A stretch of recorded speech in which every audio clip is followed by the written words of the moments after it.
जय माता की। स्वागत है आप सभी का मेरे YouTube चैनल भक्ति विद साधना में। आप सभी को नवरात्रि के 5वें दिन की हार्दिक शुभकामनाएं। आज सुनिए स्कंद माता की कथा। स्कंद माता का स्वरूप अत्यंत ही मनमोहक है। इनकी 4 भुजाएं हैं, जिसमें से 2 भुजाओं में उन्होंने कमल का पुष्प धारण किया हुआ है।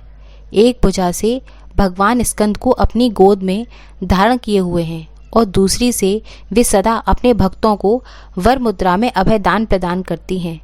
स्कंद माता कमल के आसन पर विराजमान रहती हैं और सिंह की सवारी भी करती हैं।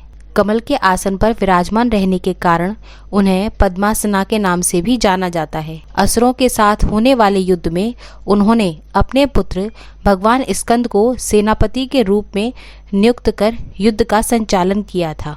इस कारण से देवी अपने भक्तों की सदा उनके शत्रुओं से रक्षा करती हैं और जैसी जिसकी मनोकामना हो उसे भी पूर्ण करती हैं। पौराणिक कथा के अनुसार बहुत समय पहले जब भगवान शिव का विवाह देवी सती से हुआ था, तब सती ने अपने पिता द्वारा आयोजित महायज्ञ में खुद को योगाग्नि में भस्म कर दिया था। तब भगवान शिव अत्यंत क्रोधित हो गए और सब कुछ त्याग कर वे देवी सती के वियोग में गहन तपस्या में चले गए।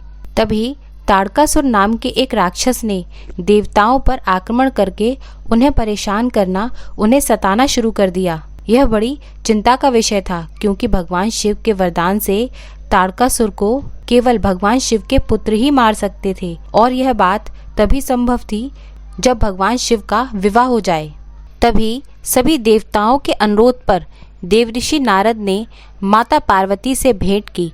उन्हें देवी सती के रूप में उनके पिछले जन्म के बारे में देवी पार्वती को सब कुछ बताया और उन्हें उनके वर्तमान जन्म के उद्देश्य के बारे में भी बताया। देवऋषि नारद ने उन्हें समझाया कि माँ पार्वती और भगवान शिव की एक संतान होगी जो राक्षस ताड़कासुर का वध करके उसको हराएगी।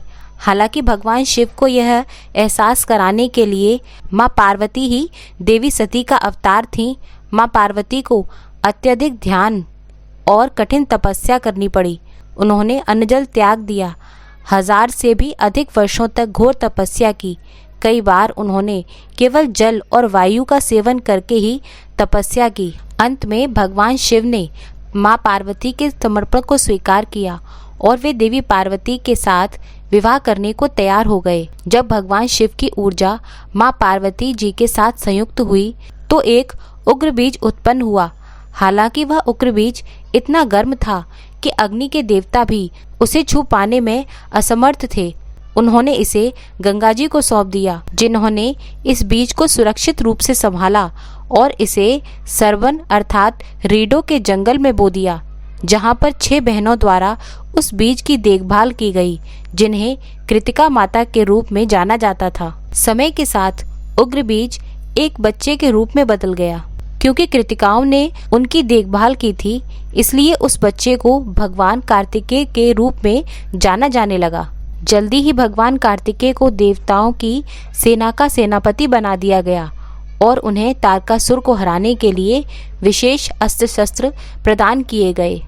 कार्तिकेय जी ने अर्थात स्कंद भगवान ने तब तारकासुर के साथ एक भयंकर युद्ध किया और अंत में तारकासुर राक्षस को मार डाला और इस प्रकार उन्होंने देवों के अधिकार फिर से उन्हें वापस प्रदान कराए।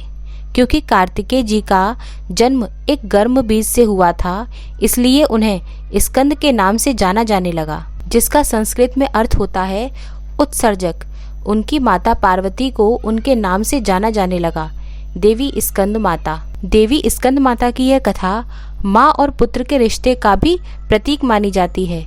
जब भी भक्त स्कंद माता की पूजा करते हैं तो उनकी गोद में विराजमान उनके पुत्र भगवान स्कंद की अपने आप ही पूजा हो जाती है। इस प्रकार भगवान की कृपा से साथ साथ भक्त स्कंद माता की कृपा का आनंद भी ले पाते हैं। अगर कोई भक्त बिना स्वार्थ के उनकी पूजा करता है, बिना किसी कामना को मन में रखकर पूजा करता है, तो देवी स्कंद माता एक सच्ची माँ की तरह उन्हें शक्ति और समृद्धि का वरदान देती है, साथ ही सदा उनकी रक्षा भी करती है। माता की गोद में विराजमान भगवान स्कंद हमेशा बाल रूप में ही क्यों दिखाई देते हैं? वह कभी बड़े क्यों नहीं होते? इसके बारे में भी एक कथा प्रचलित है। कहते हैं कि ऐसा एक शाप के कारण हुआ था। एक बार भगवान शिव और देवी पार्वती खेल खेल रहे थे, जिसमें भगवान शिव अपना सब कुछ हार गए और हारने के बाद वे गंगा जी के किनारे चले गए।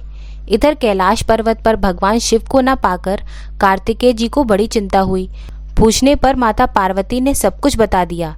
सारी घटना जानकर कार्तिकेय जी शिव जी के पास गए और उनसे वापस लौटने की प्रार्थना करने लगे। भगवान शिव ने कहा कि अगर उनकी हारी हुई सारी वस्तुएं उन्हें वापस मिल जाएं, तभी वह कैलाश पर वापस आ सकते हैं। कार्तिकेय जी ने कैलाश पर्वत पर आकर माता पार्वती से खेल ही खेल में भगवान शिव की सारी वस्तुएं पुनः जीत ली और भगवान शिव को वापस कर दी। इधर पार्वती जी शिव जी के कैलाश पर्वत से चले जाने पर बड़ी चिंतित हुई। जब गणेश जी ने अपनी माता को उदास देखा तो उनसे उदास होने का कारण पूछा। वह शिव जी के पास जाकर उनकी व्यथा पूछने लगे। इधर शिव जी पार्वती से खेल की इच्छा व्यक्त करने लगे और इस बार खेल में शिव जी जीत गए। भगवान गणेश जी जब ध्यान पूर्वक सारा खेल देख रहे थे, तब उन्हें पता चला कि यह सब तो भगवान विष्णु की माया से हो रहा है। यह रहस्य उन्होंने देवी पार्वती को बता दिया।